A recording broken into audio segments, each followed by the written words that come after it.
พระพุทธศาสนาจังหวัดเชียงรายและถ่ายทอดสัญญาณออกอากาศในคลื่นวิทยุสีขาวเพื่อเจ้าประชา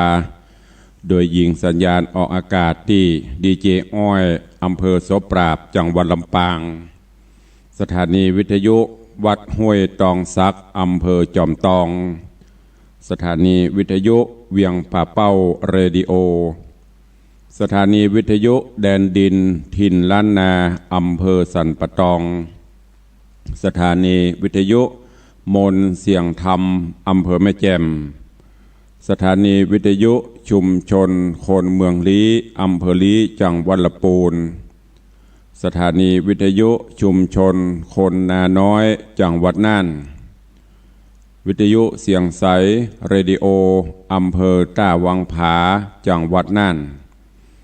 สถานีวิทยุเสียงธรรมจากวัดจันทร์อำเภอกัลยาณิวัฒนาจังหวัดเชียงใหม่สถานีวิทยุน่านฟ้าเรดิโออำเภอเมืองเชียงใหม่สถานีวิทยุวัดศรีปันเงินอำเภอสันปะตองจังหวัดเชียงใหม่ตลอดจนวิทยุในเครือข่ายแล้วก็วิทยุชุมชนเสียงตามสายหอกระจายข่าว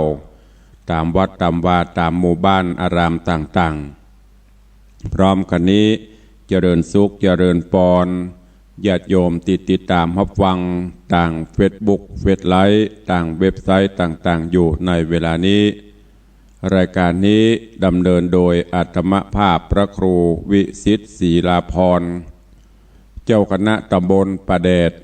เจ้าอาวาสวัดวังสิงห์คำตำบลป่าแดดอำเภอเมืองจังหวัดเชียงใหม่เป็นผู้ดำเนินรายการนำรายการธรรมะมาพบมาป้ากับปออกไม่ออกศรัทธาเป็นประจำกุเจ้าตั้งแต่เวลา6 โมงป่ายถึง7 โมงโดยประมาณส่วนพี่น้องที่ฟังสัญญาณจากคลื่นวิทยุสีขาวเพื่อเจ้าประชาในเมตตาปารมีของท่านเจ้าพระครูอภิวัฒนวิกรมและผู้อำนวยการสถานีต่างๆดังที่ได้แจ้งรายนามมาก็ได้มอบถวายเวลาคือกับรายการในวันพุธและวันเสาร์เวลาเดียวกันวันนี้ตรงกับวันพุธรองสุดท้ายของเดือนก็วันพุธก็จะสิ้นเดือนวันฮือก็จะเป็นเดือนใหม่แล้วเพราะฉะนั้นวันนี้ในรายการก็เอาทำผูกเดียวจบเทศน์ให้ญาติโยมทั้งหลายได้รับฟังก็บางเตื้อก็จนปนลืมเหมือนกันเนอะเพราะว่าจัดรายการหยุดถึงวันต้องสลับบางวันก็ลงลืมวันไปพ่องตะกี้ก็ทำเรื่องหมู่หินมานั่งเรียบพอไปเปิดพอเป็นว่าวันนี้วันพุธก็ต้องเปลี่ยนทำใหม่พี่น้องที่ฟังปกติเฮาก็รอวันต่อไปเอาละบ่ฮือเสียเวลากำเดียวท้ายรายการก่อยมาโอมาจามาเอ่ยกันดังปกติที่เฮาได้โอได้จาได้จัดรายการกันมาก็จะเหลือเวลาท้ายรายการคือญาติโยมทั้งหลายได้โอได้เอ่ยกันสักเล็กน้อยแต่ตอนนี้ก็เชิญทุกท่านได้ฟังน้ำฟังธรรมกันเหี่ยก่อนในยามเจ้าเอามังคละมงคลเข้าสู่ตนสู่ตัวเหี่ยก่อนเนาะเจิญตั้งอกตั้งใจสดับรับฟังธรรมเน้อณโอกาสบัดนี้ นะโมตัสสะภะคะวะโตอะระหะโตสัมมาสัมพุทธัสสะสุโขปุญญัสสะอุจจโยติสัทธโวดุลาสัพปุริสะตั้งหลายตั้งยิงและใจหนุ่มเท่าตีได้ปากันเล่าทาดาฟังยังราชธรรมเทศนาขององค์สาลีสัพปัญญูพระพุทธเจ้าอันใดได้กล่าวไว้เล่าฮือเฮาท่านทั้งหลายจูงได้ตั้งใจหมายถ่อมทาดาฟัง ดังจักนำมาเตสนาหือสาธุชนเจ้าข้าต่างหลายจงตั้งใจหมายทอมทาดาฟังต่อไปไปนานี้และนาดูแลสัพปุริสะต่างหลายต่างหญิงและชายหนุ่มเฒ่าที่ได้ปากันเล่าติดตามทาดาฟังมานินาบรรดาคนเฮาเกิดมาในโลกาโลกลาบ่พ้นทุกโศกสงสารภัยบ่อยู่เมินนานกำฟ้าตามีนาพอนาบ่หานอย่าได้รับฝันประมาทพญามัจจุราชไล่ติดตามตึงวันยามค่ำเจ้าไล่ฮือแก่เท่าจะลาเจ็บแข้งเจ็บขาหัวเข่าสวกไม่เต้าเตียวต่างลูกนั่งอวยครางออกปากแสนลำบากเรโรนชีวิตคนเปิ้นเปรียบใบเหมือนสายน้ำไหลล่องไตบอกกลับปีคืนมาวันเวลาเลยลวงบอดทาไปห่วงจะกลับคืนมันเกี่ยวเกินชีวิตสัตว์ตัวนาฮือตายความนาบ้ำวายดังบาลีหมายกล่าวไว้ว่ากาโลคัสสติภูตานิสัปปะเนวะสหัสสตากาละเวลาย่อมกินทรัพย์ประสัตตัวนาพร้อมฆ่าตัวมันเองนาชีวิตเหมือนนักเลงมือเพชรขาดใจยุ่งหยาบขุนมัวจูงงัวควายไปขาท่าญาอ่างจ้าเขาก็บุบตีกู้นาที9 บาทมัจจุราชความตายชีวิตวำวายโหดสั้นเพราะเหตุนั้นตั้นตั้งหลายอย่าได้ประมาทลาสาฮือมันจำศีลกินตานภาวนาศึกษาธรรมะวันพระวันศีลกินตานหยาดน้ำกำพุทธศาสนาจักเป็นมักกาโหนต่างไปนะเพื่อได้ขึ้นสู่เมืองฟ้าฝั่งเนรปานกำจัดภัยมารอันเป็นต้นเหตุคือตัวกิเลสปอกปันตัวตนตัวหือมืดมัวหือเมามืดเมามัวใจดำกำเศร้าพ่องปอแก่เท่าตันหาปาหาโลจะหูนะหูโอโมโหก็พอดีเข้าหีบเข้าลองตีก้องกองมองเปิ้นเหขัวตาใจบ่เจยบานปีติลิงโลมีแต่กำอู้อวดหูกองทำตี้แต่ใจในดำเหมือนกับมินหมอบ่ได้ว่าย่อฮื้อภายการหูหันตักดักอยู่ในใจเจ้าพุทธคนไทยมีหลายยี่ห้อไปนั่งจอกอฟังศีลธรรมยะนั่งไก่ตำพระสงฆ์องค์เจ้าอู้สาบกินเหล้าสุราเมลัยหิริโอตปะบละอายใจจักเอาบุญไหนโปกห่มเกลาปาตัวมนเศร้าแปดเปือนมนตีนสมเปิงปีนกำเปิ้นไว้แก่เพราะกินข้าวเท่าเพราะปีเดือนวันนันเต้และนาโมลาศรัทธาตั้งหลายตั้งยิงและใจม้วนหมู่นั่งอยู่ทอเป็นทอยได้อยู่บะพองอยู่เหนือไตอยู่ไกลไก่นั่นใจเพิ่มพูนกุศลได้ไปนะ ก็หากจักสู่โลกลาต่างดีองค์พระมุนีกล่าวไว้ว่าสุโขปุญญัสสะอุจจโย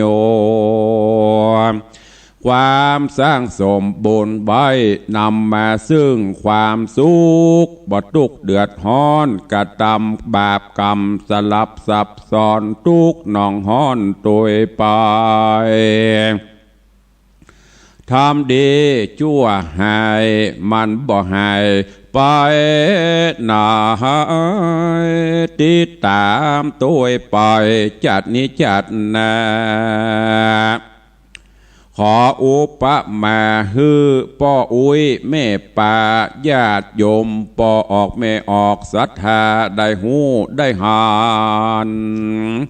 เกิดตึงวันบอกขาดก้าขายอุบาทยาบ้ายาอียามา ยานี้เกิดยุคกาลีตัวเมืองตัวบานบอกกลัวบ่อยานโกฎหมายบ้านเมืองจับยับเนืองก็ตึงบ่ย่างประมาทพลาดพลังอยู่คุกตารางโอยครั้งโศกาลำหายองค์พระที่ไวกล่าวไว้ว่าสัตว์โลกไตยอมเป็นไปตามกรรมมันบ่ลงลำลืมจะเอาบ่ได้เมื่อเจ้าก็กินเข้าไงบ่ตานเมื่อขวายก็ยามค่ำละบ่ได้เดือนนี้ก็รอปีหน้าโวยหรือจ้าตามการเวลามิจฉาอวิชชามีหลายประเภทเป็นต้นเหตุอาชญากรรมโลกบางอ้ำต้มตุนลวงหลอกคนปอกลอกนอกใส่ในดำบ่มีศีลธรรมสักขอกดโกงช่อหากินย่างเตี๋ยวดินในโลกบริโภคตัณหาอวิชชาคือว่าความมืดบอดบ่หูฮอดบุญกรรมจุงโจทย์ยำชื่อไว้ดังได้กล่าวพรรณนามาบ่อยาจะเล่นนามนุษย์สาปากันเกิดมาเหมือนกันจุผู้ไผ่ก็หูตัวเปลี่ยวเอกาบ่มีวัฏฐาเครื่องนุ่งเครื่องขวายองเกิดมาในต้องแห่งห้องมันดาเข้าของสินทรัพย์ต่างก็มาสะแหวงหาเมื่อใหญ่ขึ้นมาตัณหาอยากได้สำรับใจเมื่ออยู่เป็นคนหาเลี้ยงชีวิตบ่หือตุกโจนขันติอดทนขยันมันสั่งหือเปิ้นอวดอ้างต่างดีบ่ลักบ่ลีบ่หนีภาษีบ่เบียดเบียนคุยปี้น้องเจ้าบ้านสัมมาอาชีพบ่กลัวผ่านยานถูกต้องกลองทำมีเงินมีคำบ่ฮ้อนบ่ไม่หาเลี้ยงต้องใส่ชีวิตอินทรีย์มีรถจ้างมามหาเศรษฐีตายไปเป็นผีก็เอาตัวไปบ่ได้ยอมจักไว้เป็นของสาทานทำบุญกินตันฝากไว้ไปนาเมื่อยังแก่กล้าแข็งแหงจักจะบ่ได้กินแหนงเมื่อลายามเมื่อเฮาความนาเมื่อมอนโสมกับกำกรอนข้าวจ้อยเมืองเหนือน้อยเปิ้นกล่าวไว้ว่ามีเงินเหลือใจไว้ฮือลูกหลานบ่กินบ่ตานฝากไว้ไปนา หวังจากเปิ้งลูกหลานป้ายโลนปุ่นลาก็ไกลปันว่าขอบฟ้าเขาเอาไปถือจ่ายซื้อยามากลับมาค่ำคาราเวเหมือนโต๊กหน้าหกหม้ออาเวจีมากวนมาควีเข้าของมดเสียงแนบมองมนเมียงทุกขเวทนา ปริศนาวันอำลาลับโลกแสนวิปโยคโศกาเขาเอากาญาเนื้อตัวเฮาที่กระดังมานอนล้างงางเงแก่แบมือบ่มีอย่างเตือดีตัวไปสักน้อยเงินบาทเงินร้อยเกี้ยวแหวนเงินคำมีแต่ต้นทุนบุญบาปและกรรมที่เฮาได้โทษทำอย่างเมื่ออยู่เมืองคนก่อนกีบน้ำมากล่าวจีไปให้ไปดีแบมือขาวซีดเลือดปอบ่มีเขาเอาวารีน้ำมาหดมือเจ้าหลวงหลายอดเอาลูกเต้าเล่นลานพร้อมอธิษฐานวิญญาณของเจ้าฮือได้ไปอยู่จันเก้าวิมานคำหมู่เฮาเจ้าขาก็ได้หูได้หานอยู่กันเป็นประจำอันนั้นเป็นปริศนาธรรมลึกแลบบ่น้อยคนปัญญาน้อยอ่อนบ่หูทีถอยกำทำบ่ได้น้อมนำข้อคิดมาคิดทำปริศนาพิจารณาขอศรัทธาตั้งหลายตั้งยิ่งใจลุงอาณาปาฟังปริศนาธรรมแล้วเล่าขอฮือศรัทธาหนุ่มเทาทั้งหลายจงได้นำไปคิดพิจารณานั้นใส่แล้วได้นำไปใจในการดำเนินชีวิตประจำวันของเฮาท่านทั้งหลายก็จั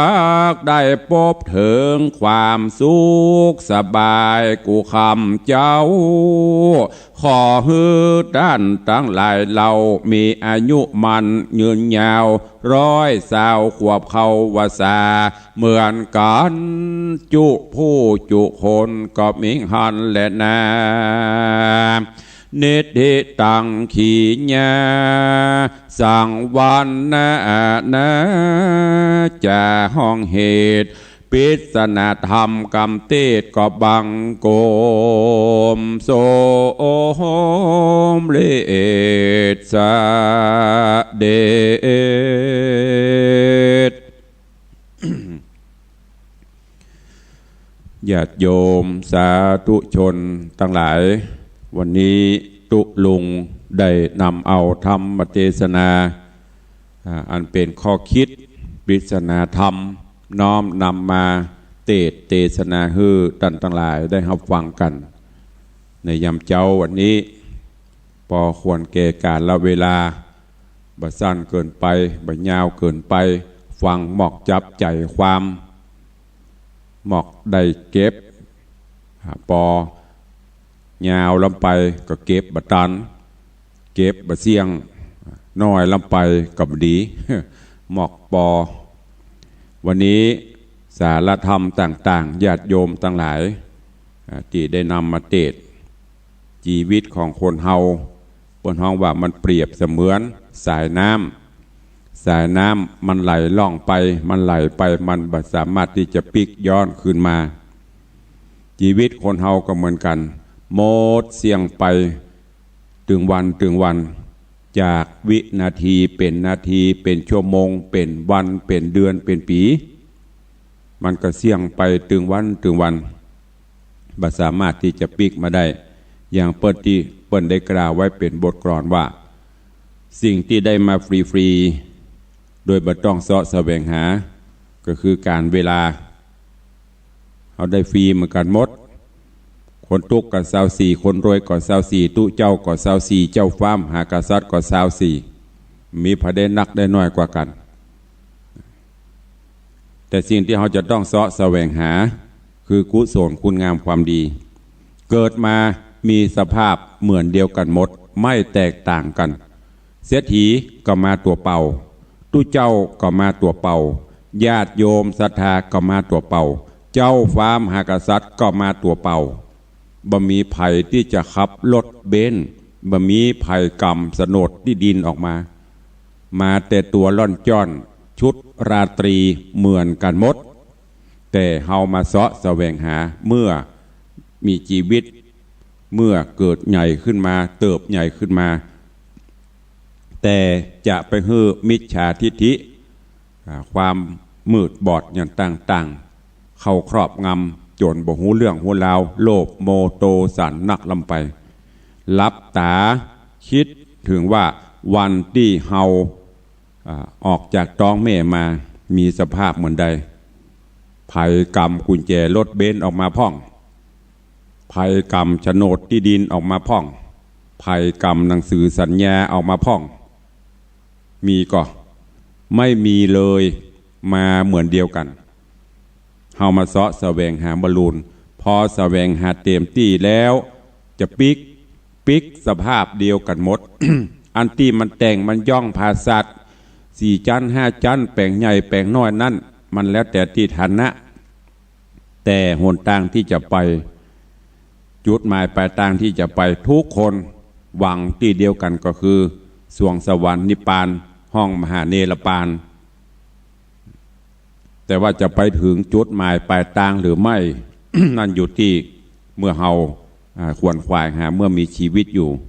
บางพ่องเปิ้นก็ไปถึงบางพ่องก็ไปกลางทางบางพ่องก็บ่ถึงเนี่ยแล้วแต่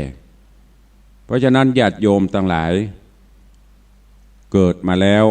คือเสาะแสวงหาคุณงามความดีสร้างบารมีธรรมประกอบอาชีพโดยความสุจริตซื่อสัตย์ยกเว้นจากกิเลสตัณหาจะไปฮื้อมันครอบงำนักจะไปฮื้อโลภะโทสะโมหะความโลภความโกรธความหลงเข้ามากลุ่มลุมจิตใจนักลำไปเงินคำไผ่ค่าได้ก็ค่าได้แต่ก็จะไปฮื้อมันมีบทบาทนักเกินไปบางพ่องนี่โอหาเจ้าหาคำจะกินก็กลัวผานจะดานก็กลัวเสี่ยงตอนต่างหลายลองย้อนถามตัวเก่าสมมติว่าที่ดินกูมีหั่นประมาณ100 ไร่เงินกูมีธนาคารหั่นประมาณสัก20 ล้านแล้วถามว่าเขาเก็บว่าเขาจะเอาไว้ใหญ่ๆบางพ่องก็ไว้หั่นนะกะใจไปแน่ก็ใจบัจเจ้ว่าบัจใจแล้วก็บัจเจ้บอกเฮ้เอามาใจจนหมดก็แบ่งส่วนปั่นไปกินไปใจไปตานไปจะไปเข้าตำนองว่าจะกินก็กลัวผ่านจะตานก็กลัวเสี่ยงรออันนี้ก็ไว้ให้ลูกอันนี้ก็ไว้ให้หลานห่วงกับลูกห่วงกับหลานห่วงกับหลานห่วงกับลูกบ่ห่วงตัวเก่าสุดท้ายมาลูกหลานตันเต้า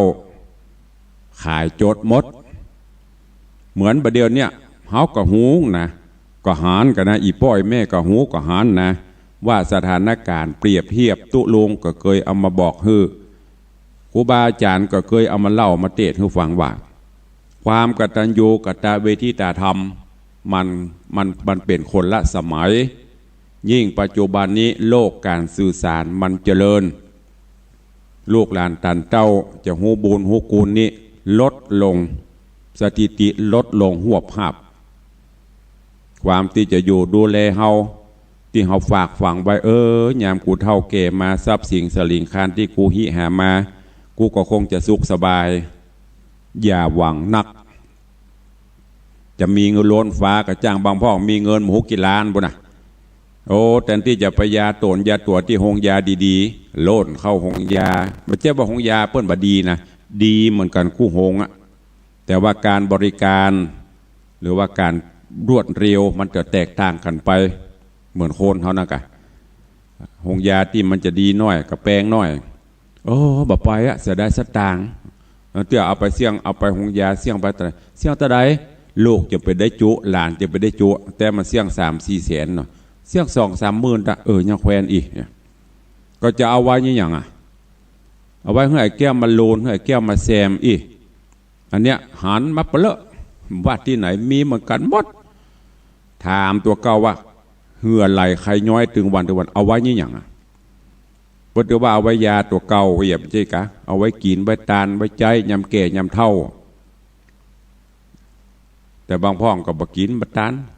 กลัวอย่างบางคนนี่นะบางคนหรือหลายๆคนนี่เตอะโอ้ตุเจ้าตุลุงขอเตอะขอผมถูกหวยแล้ววันที่1เตอะนะผมจะตานนะท่านอย่างเลยรอพระเจ้าทองคำนี่นะผมเฮือล้านนี่เฮือกะถ้าถูกหวยนะบัดต้องมาตัวลุงตื่นบอกผู้คนกูไปเชื่อไปสักคนนี่ว่าแต่ว่าเขาอย่างนี้ไม่เชื่อตราบใดที่บัดได้ใส่ขันใส่พานมายะถาสปีอย่าเชื่อกะเพราะอันอย่างญาติโยมทั้งหลายกลางอากาศนี่ว่าได้กะ กิเลสมันมีเตื้อตัณหามันยังมาเตื้อแต่พอมันเปลี่ยนไปอย่างมาพ่องโอ้ตัวเจ้าขอได้ขายได้ฮื้อกะข้อมอก3-4 แสนนี่นะถ้าได้นักล้านนี่ก็ฮื้ออยู่ไอ้นะอย่าหวังขายไปเตะหายเสียบมันจะจักแบงปันมากำมันกึดไปแล้วนี้โอ้หันสตางตามันเต้าบาลานต้มมันนี่อันนี้ไม่ได้ว่าอภัยนะความจริงแต่ก็ยังมีบางท่านเปิ้นก็ยังนี้อยู่อันเนี้ยจะไปฮื้อสิ่งเหล่านี้มาปดบดบังปิดบังบุญกุศลเขาเนอะเมื่อเขาคิดจะทำก็ทำเนี่ยไปตามที่เขาได้หลั่นได้อย่างไว้สัจจะวาจาจะไปฮื้อความโลภความโกรธความหลงมันเข้ามาครอบงำแถมอย่างหนึ่งก็คือเงินคำถ้าเขาไปจังใจมันก็ชิบหายเพราะปนเบาผีตายเพราะอุ้ยแม่ป้าว่าโอ้ตุเหยวังเนอเงินคำมันบ่มีขวนของบ่มีขวนคำว่าบ่มีขวนก็คือมันมีติดมันจะจ่ายกับแป๊บไปบุหลังเพราะฉะนั้นญาติโยมสาธุชนท่านทั้งหลายตุลุงก็เป็นห่วงเนอฝากฝังไว้มันสร้างบุญกุศลกินตานไปเท่าที่เราทำได้มีอย่างก็ถ้าพยายามใจสติปัญญากินจ้างกินตานจ้างตานปั่มเปงบำเพ็ญตนเพื่อเป็นประโยชน์เสียสละประโยชน์ส่วนตนเพื่อประโยชน์ส่วนรวมก็จะนำปลาฮื้อเฮาทันตหลายอยู่เย็นเป็นสุขจะไปเมาฮักลูกฮักหลานลักลำไปจะไปฮื้อบ่วงต่างๆอย่างที่ปริศนาธรรมที่กล่าวไปตะเกียมากับมาเหมือนเดียวกันหมดไม่มีใครเอาอะไรมาซักอย่างตายไปที่เวลาเขาไปหดไปลดน้ำศพเปิ้นเก่าเขานอนแบนอนลั่งงั่งฮะบาดตุเจ้าบาดพันเนนบาดเสียถีบาดไผ่ะเจ้าขุนมูลนายเอาไปนอนเหยียดมือเข้าไป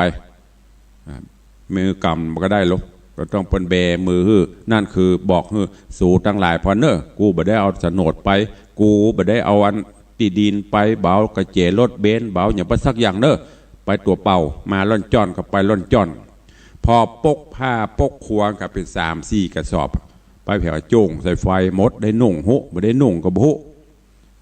อันนี้เป็นปริศนาข้อคิดเนอะก็นำมามาจ้า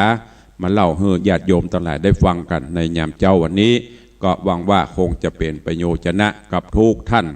ได้นำไปคิดเตือนสติเตือนตนเป็นว่าจงเตือนตนของตนให้พ้นผิดตนเตือนจิตตนได้ใครจะเหมือนถ้าเฮาบัดเตือนเฮาบัดถ้ารอคนอื่นนะคนอื่นเปิ้นเตือนบางทีเฮาก็โคตรเปิ้นก็ฝากไว้เนอะเอาละเข้าสู่โหมดรายการวันนี้ก็คงจะห้างเวลาไว้นักหน่อยเพราะเผื่อเวลาพี่น้อง ญาติโยมทั้งหลายได้ได้ได้จากันเนาะแต่ก่อนที่จะได้ได้ได้จาหน้าไม้ตุลุงก็ขอประชาสัมพันธ์ข่าวสารงานบุญกุศลของต่างวัดวังสิงห์คำเนอะบอกกล่าวกับพี่น้องทั่วสารทิศบอกว่าตั้งเมืองน่านเมืองแป่ตั้งลำปางตั้งเจียงไฮ้ตั้งพะเยาหรือว่าตั้งเจียงใหม่ละปูน ที่ฟังรายการนี้ทั่วถึงเนอะในวันศุกร์วันเสาร์จำไว้เนอะวันศุกร์วันเสาร์ที่21 22เดือนสิงหาคมคือเดือนหน้านี้แถมบักกี้วันก็จะสิ้นเดือนกรกฎาแล้วนะเดือนหน้านี้คือเดือนสิงหาคมวันที่21วันที่22วันศุกร์ที่21จะเป็นวันตกแต่งดาจัดเตรียมความพร้อมแล้วก็ภาคค่ำก็จะมีพิธีสะเดาะเคราะห์แล้วก็ทักษิณานุปทานทำบุญอุทิศให้กัลยาณมิตรหรือว่าบรรพชนต่างๆวันเสาร์ที่22อันเนี้ยคือหัวใจงานวันสำคัญก็ตั้งแต่มาเจ้าไปเมื่อกินข้าวน้ำเจ้าของไงเดิมเจ้ามืดก็จะมีพิธีทามาก่อนก็มุทิตาสักการะวันเกิดตุลุงไปก่อนพอได้เวลาพระเจ้าพระสงฆ์เถรานุเถระมาถึงประมาณ10 โมงก็จะเจริญพระพุทธมนต์สืบโหราจตาเสริมปรมีคือกับญาติโยมศรัทธาคือกับทุกเจ้าที่มาร่วมงานแล้วก็เป็นวันพบญาติรวมญาติไม่ใช่วันพบญาติวันรวมญาติที่ทำประจำปีหลังจากนั้นก็จะได้ถวายภัตตาหารเพลพระเจ้าพระสงฆ์องค์เนร ถวายเครื่องไตรยตานเลี้ยงเข้าป่าอาหารญาติโยมญาติธรรมศรัทธาแบบโฮงตาลจากนั้นเวลา13 นาฬิกา 9 นาทีบ่ายโมง 9 นาทีจักได้ประกอบพิธีหล่อพระเจ้าทองคำแล้วก็ถวายทานต้นเงินต้นทองต้นเพชรก็เป็นเสร็จพิธีอันนี้เป็นกำหนดการเนอะวันศุกร์ที่21เนอะอีป้ออีแม่จำตัวก็เด็กก็ถามตุลุงมาได้ก่อ วันที่ตะใดตุลุงเดือนอย่างอ่ะมาได้ก่อวันศุกร์ที่21วันเสาร์ที่22เดือนสิงหาคมเนอะจะไปลืมมีนัดพบปะกันที่วัดวังสิงคำเปิ้นมั่นเกาะไว้แล้ว วัดวังสิงคำประเดชงานรวดวันอายุวัฒนมงคลวันเกิดตุลุงและวันทำบุญหล่อพระสิงคำหรือพระเจ้าทองคำเนอะขอบคุณอนุโมทนาบุญกับป้อปันป้ออุ้ยปันหรือว่าป้ออุ้ยมอนปันมูลศรีโยมป่อของพี่อานรงค์มูลศรีแจ้งความประสงค์จำนวนร่วมบริจาคน้ำดื่มจำนวน200 แพ็คขอบคุณอนุโมทนาบุญตัวเองแล้วก็แม่เท่าบัวเงินบุญชัยแม่ริมร่วมโมทนาบุญน้ำดื่ม100 แพ็คขอบคุณด้วยเนอะแล้วก็ขอบคุณคุณโยมทัศนีพรใจพักดีตะวามาร่วมมุทิตาสักการะคุณโยมอุไลอุดรสันขยอมสันทรายน้อยเนอะตะวาก็มาแวะยังไม่ได้ฮือหน้าใหม่เตะตะเล่แล้วก้อยใครอู้กับเนาะเจริญปอนเจ้าการนมัสการเจ้าตุลุงเจ้ายังปะเป้านะเจ้าจะฟังอยู่เจ้าเจริญปอนเนอะสาธุจากเบียงปะเป้าเดี๋ยวก่อนเนาะเดี๋ยวฟังเวียงปะเป้าฟังเมืองน่านเดี๋ยวตุลุงขอเวลาแป๊บเดียวเวลามีนักอยู่ขออนุญาตประชาสัมพันธ์เดี๋ยวเนอะใจเย็นได้อู้แน่นอนขออนุโมทนาโยมอุไรอุดรบ้านสันขยอมสันทรายน้อยเนอะแต่ว่าไปธุระแวะเข้ามาร่วมบุญกุศลตัวขอบคุณโยมประธานศรีทุมมาพร้อมครอบครัวจังการ นี่มาร่วมหล่อสร้างพระเจ้าทองคำขอบคุณกับโยมแม่คำน้อยสุทธคำเนอะโยมแม่คำน้อยสุทธคำลวงเหนือโดยสเก็ตแต่ว่ามาร่วมพร้อมครอบครัวลูกหลาน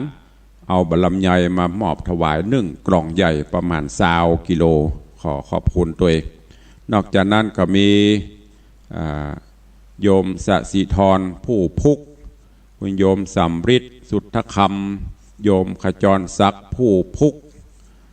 คุณโยมพงพิพัฒน์สุทธคำโยมนางสาวนิสาพรสุทธคำคุณโยมนิลาพรผู้พุก นี่ก็มาร่วมโมทนาบุญตะวาก็ขอบคุณด้วยเนอะที่ได้ร่วมจตุปัจจัยด้วยกันขอบคุณกับแม่อุ้ยมอนจันดีเจริญตื้อนี่ก็ร่วมบริจาคเป็นเจ้าภาพสังฆทาน1 ชุดขอบคุณปออาจารย์บุญมาแม่ตุนแก้วทาคำแปงมคณายกปุจารวัดวังสิงคำก็ร่วมเป็นเจ้าภาพสังฆทาน1 ชุด 2,500 บาทแล้วก็แม่จันเปงปิงพยอมโยมอุบาสกวัดวังสิงอุบาสิกาวัดวังสิงคำก็ร่วมเป็นเจ้าภาพสังฆทาน1 ชุด 2,500 บาทขอบคุณตัวอ้าวเข้ามาได้เอาตลอดตะเล่เอามาจากที่ไหนเข้ามาได้แล้วเอาตอนนี้อันที่อันบ่ได้ประกาศไปก่อนสุมาตัวเนอะเดี๋ยวกว่าทยอยประกาศไปอ้าวเข้ามาเลยเ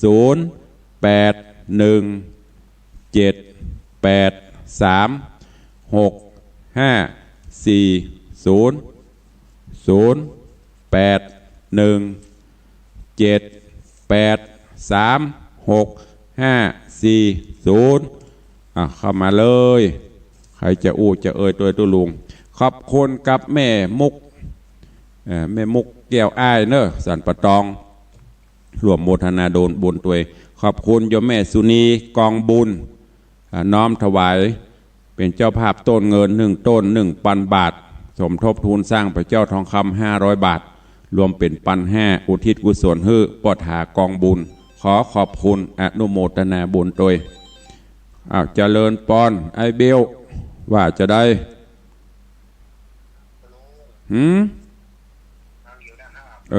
สา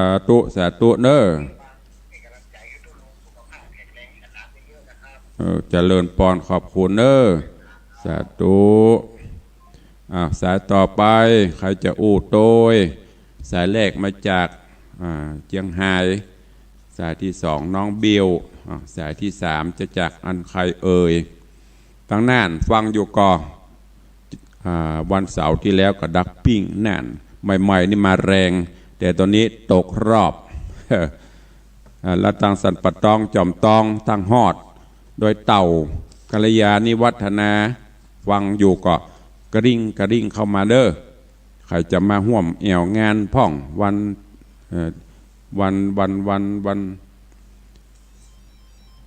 นงานตุลุงใครจะมาก็แจ้งมันเด้อใครจะได้มาพ่องเจริญปอนจากทางใดที่ไหนเอ่ย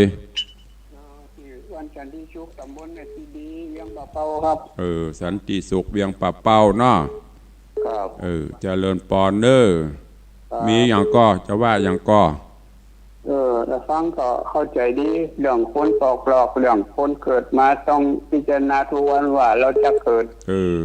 อยู่นังเราจะตายทุกวันมันเกิดบ้านเนอะสาธุอนุโมทนาเด้อเจริญปอนจากสันติสุขเวียงปะเป้าเจริญปอนสายต่อไปฮัลโหลจากทางใดจากวัดสังเขียนจากสังเขียนเจ้ามีอะไรว่ามาว่าเจ้าจะทำโรงทานนี่นะตุลุงดีมากเลยเด็กหญิงหยังขนมเส้นน้ำเงี้ยวจังไห้ชื่อเด็กหญิงขนมเส้นน้ำเงี้ยวอีกอ่ะเจ้าชื่อแม่หยังชื่อกันนิกาจันเงินเจ้าแม่กันนิกาจันเงินเนาะจันเงินเจ้าบ้านอย่างก่อจังเขียนเจ้าจังเขียนจังไห้จังเขียนจังใหม่เนี่ยเจ้าแล้วตะกี้ว่าจังเขียนแม่กันนิกาจันเงินลงทานขนมเส้นเนาะติดไปแอลหาตุลุงวันนั่นน่ะเจ้า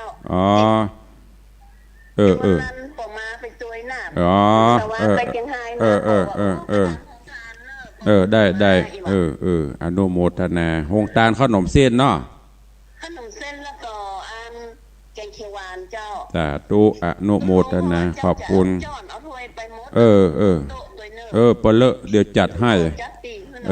เดี๋ยวจัดให้สาธุขอบคุณนะแม่เนอจะเริ่มปอนขอบคุณเนอะโยมแม่กันนิกาจันเงินจังเขียนจะเริ่มปอนสายต่อไป ฮัลโหลอ๋อสายมันหวั่นกันยังเยอะที่เก่าอยู่อ้าวเข้ามาใหม่สายว่างแล้วตอนนี้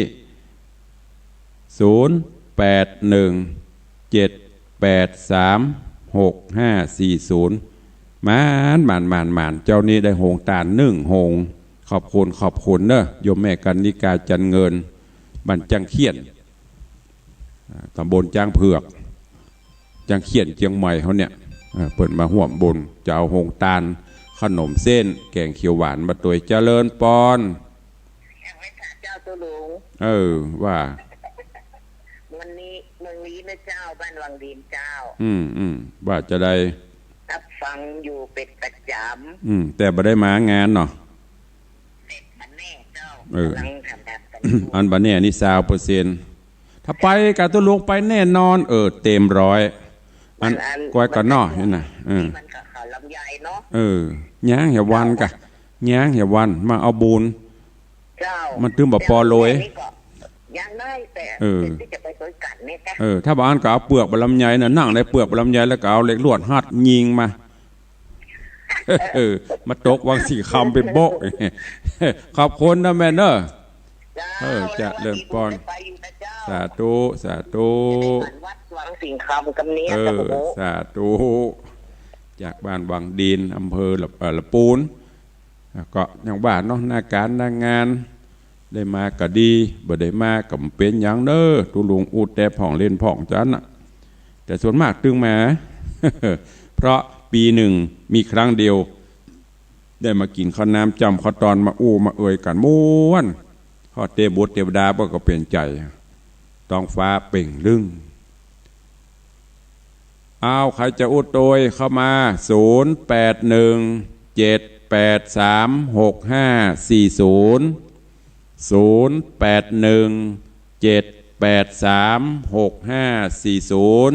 เข้ามาได้ใครจะอุดโดยเข้ามาได้ละเด้อขอบคุณเนอะป้อไพบูลย์แม่จรูนปกปิงเมืองป่า5วันนั้นเปิ้นเอาดอกอัญชันน้ำตาลเอามาถวายเปิ้นว่าเอาไว้อันอย่างก็แป่งน้ำปะนะน้ำเลี้ยงศรัทธาก็ขอบคุณตัวกับป้อไพบูลย์แม่จรูนปกปิงเมืองบ้านป่า5เนอะขอบคุณกับโยมแม่นางเกี่ยวแปลงเนอะวันนั้นไปเตะงานศพป้อเปิ้นมอบถวายปัจจัยมาตัวขอบคุณตัวเนอะแล้วก็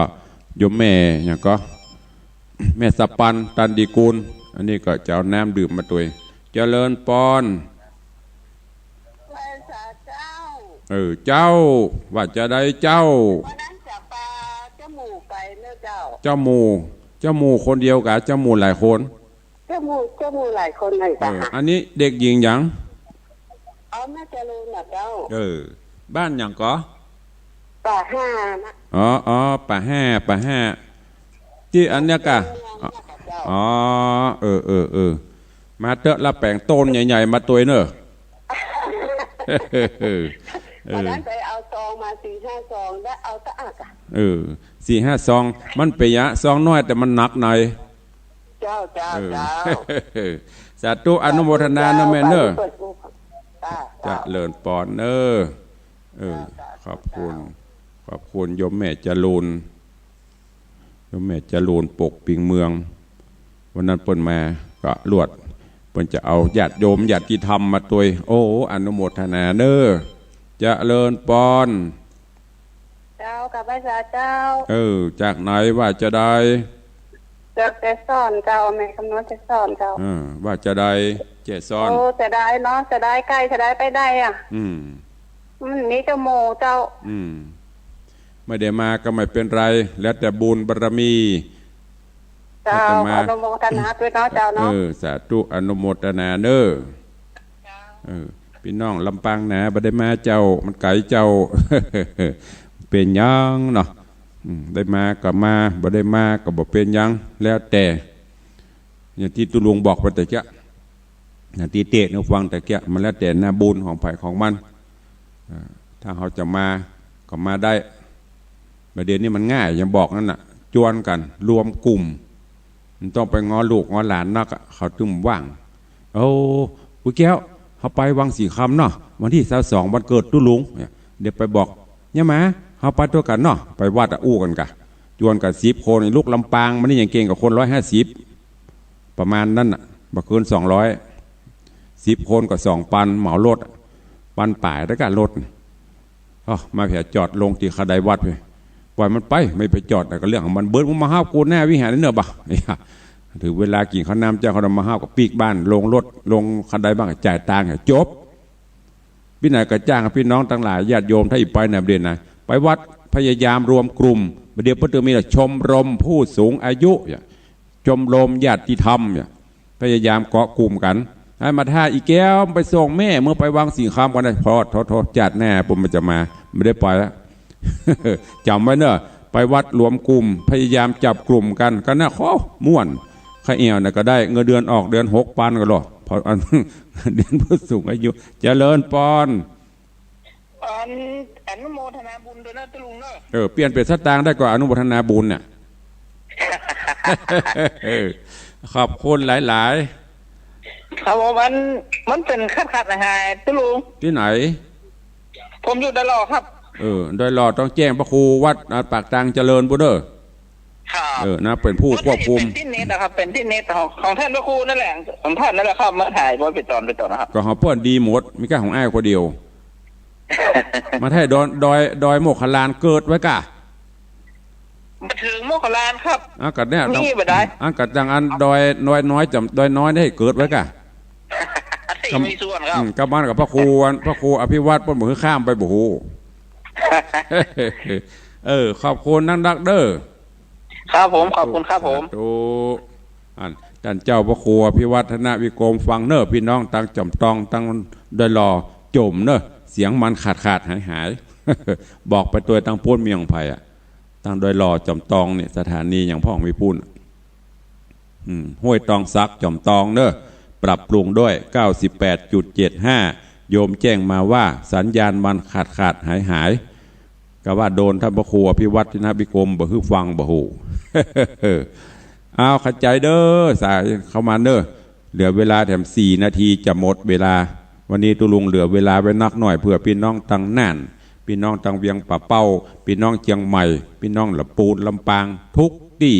ได้ได้จ่ากันเพราะว่าวันนี้เฮาลิงสัญญาณไปถึงมวลกัน10 กว่าสถานี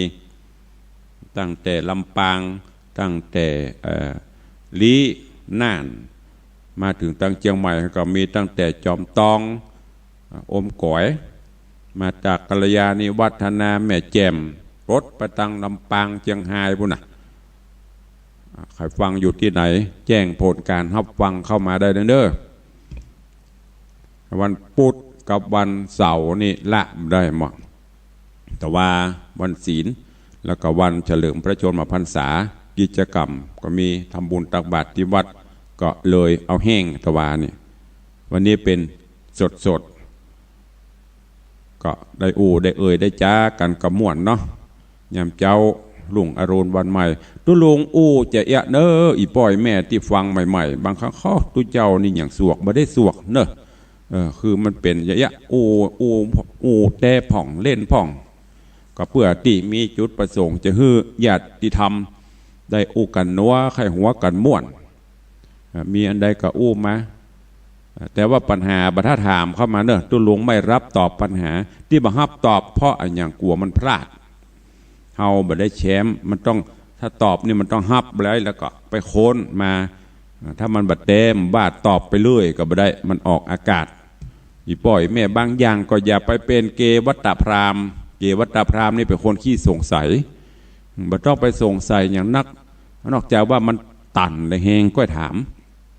กันไปแจ้กระจิกก็ถามกระจอกก็ถามนะก็ฟังอยู่เวลาพ้นถามปัญหาอย่างพระครูหลวงพ่อพระครูสุเมธหลวงพ่อพระครูอภิวัตรนี่พ้นตอบปัญหาญาติโยมก็ถามเนอะเขาเที่ยวเขาฟังเขานั่งไข้หัวคนเดียวอันนี้มาจากนะไวสาเจ้าจากยังลำปางนะเจ้าวันละปูนเข้าใจโวยเอาเร่งความเร็วหน่อยโวยหน่อยเอาบ้าชัดเจนดีนะเจ้าฟังเยอะเจ้าถ้ามีบุญกำลังเด็กเป็นลูมอยู่นอกงานของ ของทันพระครูอ่ะประเด็นนี้ถึงวันนี้บุญมันมีแล้วกะก็อีอยู่มันมีหนักแต่ก็ถ้ามีบุญหนักมีใครติดไปถ้ามีบุญจะได้มานึกว่าบุญมันมีเลยอีกมีกะมันมีหนักแต่ก็ถ้ามีหนักก็ได้ไปเนาะอู้เล่นบดาสาตุแล้วแต่แม่มาเป็นยังเนอะก็มีกำลังใจนะจ๊ะไหวสาสาธุแม่สุภลักษณ์บินตาเสนสำเนียงเปิดดูฟังออกเนาะมันต้องถามว่าอยู่ที่ไหนไหวสาเจ้าเพิ่นอู้เหยินต้องบอกเพิ่นเร่งความเร็วขอบคุณทุกเสียงทุกสายขอบคุณทำกรรมเด้อกับแม่กนิกาจันเงินอันนี้เปิ้นร่วมโมทนาเป็นเจ้าภาพโรงทาน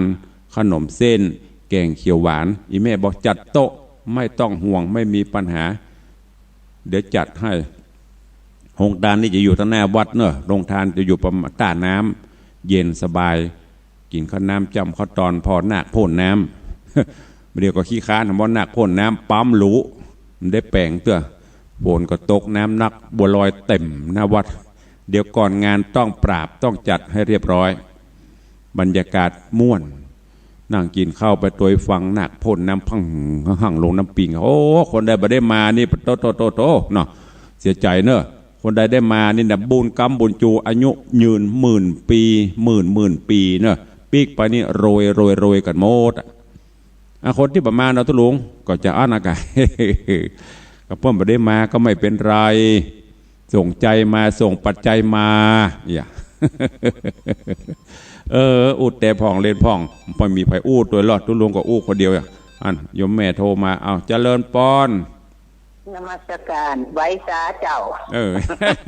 วันนี้มาตั้งดีมาเป็นย่องระปุ่นนี่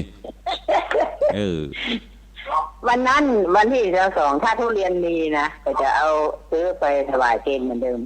ดีมากตู้เจ้าคงจะประมาณสัก30เพราะปีนี้ลดลงถึงหมดถึงมวลเนี่ยประมาณ50บาทถึง2ภาค3ภาคนะก็เพราะว่าถ้ามันมีคนฮับสังฆทานก็เพิ่มถ้าคนฮับอะไรก็ลด